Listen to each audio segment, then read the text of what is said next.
bonjour tout le monde, merci beaucoup pour tous les retours que vous m'avez laissés sur la dernière vidéo, ça m'a grave motivé à continuer ce type de contenu. Aujourd'hui on va parler d'un jeu très spécial dans la série Sonic Génération. Je vais tout analyser, le gameplay, les niveaux, le boss et la musique. Mais avant de rentrer dans le vif du sujet, je voulais commencer par vous raconter comment j'ai découvert le jeu. Alors quand j'étais petit, je regardais en boucle des gameplays du jeu et il me donnait tellement envie. Donc quand j'ai eu ma première console, la Xbox 360, il y avait déjà le jeu dessus et j'ai vraiment adoré. Mais bon, depuis j'ai joué à plein de jeux Sonic et je l'ai un peu laissé de côté. Mais avec la sortie de Sonic X Shadow Generation, je l'ai 100% récemment. Et je me suis dit que j'allais faire une critique du jeu, mais bizarrement, même si c'est mon tout premier jeu Sonic en 3D, j'ai pas trop de nostalgie envers lui. Donc je vais pouvoir faire une vraie critique du jeu.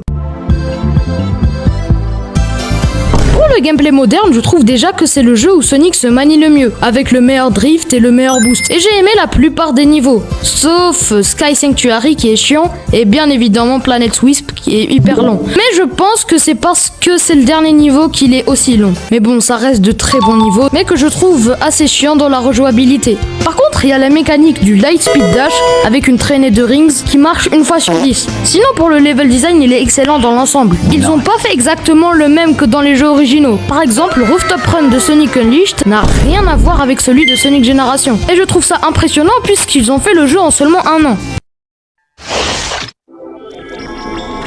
Alors pour le scénario, je voulais faire une petite parenthèse et dire que j'ai jamais aimé le voyage dans le temps dans les jeux Sonic. À part dans Sonic CD, mais sinon j'aime pas trop l'idée. Mais bon, certains diront qu'on ne joue pas à Sonic pour son scénario, mais je vais vous l'expliquer pour les deux du fond qui l'ont pas compris. En gros, les amis de Sonic se font kidnapper pour rien pendant son anniversaire. Et genre, puisque Sonic est rapide, il arrive à redonner de la couleur aux différents niveaux du jeu. Ok. Bon, c'est pas très clair, mais bon, c'est un jeu d'anniversaire, tu t'attendais à quoi ? Gameplay classique qui a une assez bonne maniabilité, mais pas autant que dans Mania ou Superstars. Oui, Superstars a une bonne maniabilité parce que c'est la même que dans Mania. Et le level design est excellent. Ils ont été très créatifs pour les niveaux de l'époque moderne. Sinon, pour les niveaux que j'ai pas trop aimé, ça serait Rooftop Run et Planet Wisp, qui est par contre un peu meilleur que le niveau moderne. Avant de parler des boss, je voulais vous parler des musiques qui sont de toute beauté. À part une seule que je n'aime pas, c'est Crisis City. Voilà, c'est dit. Mais bon, ça reste le seul point du jeu où je serai un peu nostalgique. Et maintenant, parlons des boss. Avant même de les affronter, il faut déjà les débloquer. Et pour ça, il faut faire des missions pour récupérer des clés. Il y en a énormément, mais heureusement, on n'est pas obligé de toutes les faire. Sauf que moi, j'ai voulu 100% le jeu. Donc ouais, j'ai rang S toutes les missions du jeu.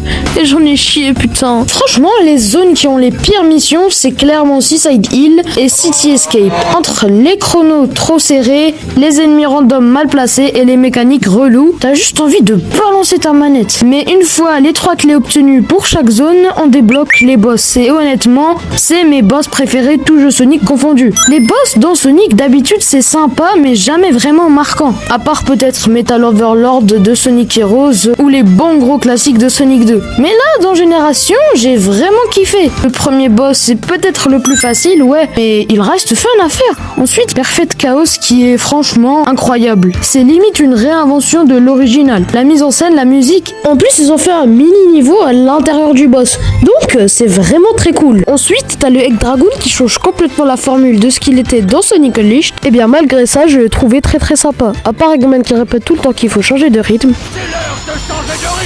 Avant le boss final, faut d'abord récupérer les 7 Chaos Emerald. Pour ça, faut battre Metal Sonic, Shadow et Silver dans des combats de rivaux. Alors, le combat contre Metal Sonic, en plus d'être hyper court, il est vraiment relou, sérieusement. Celui contre Shadow, il est stylé visuellement et les mécaniques sont très bonnes. Mais en soi, le versus Shadow, il est vraiment très court. Sans forcer, je l'ai fini en moins d'1 minute. Mais par contre, le combat contre Silver, il est vraiment très très sympa. Il y a un peu plus de challenge que dans Metal Sonic et Shadow. Pour un mini-boss, entre guillemets, il fait vraiment le taf. Et c'est sûrement mon préféré des 3. Et maintenant qu'on a récolté les 7 émeraudes du chaos, on va pouvoir se battre contre le Time Eater.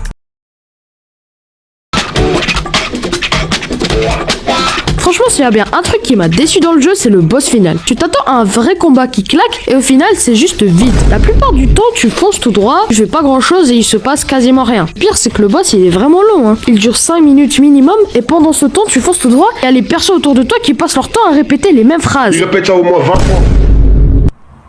Tu le dis une fois, c'est bon normalement, et les gens ils ont compris. Au début, tu crois qu'ils vont vraiment t'aider, hein, te donner des conseils. Mais non, c'est juste les mêmes répliques qui tournent en rond. Ça finit vraiment par être relou. Moi, je pense qu'avec tous les bons boss qu'il y a dans le jeu, celui-là fait vraiment tâche pour un boss final.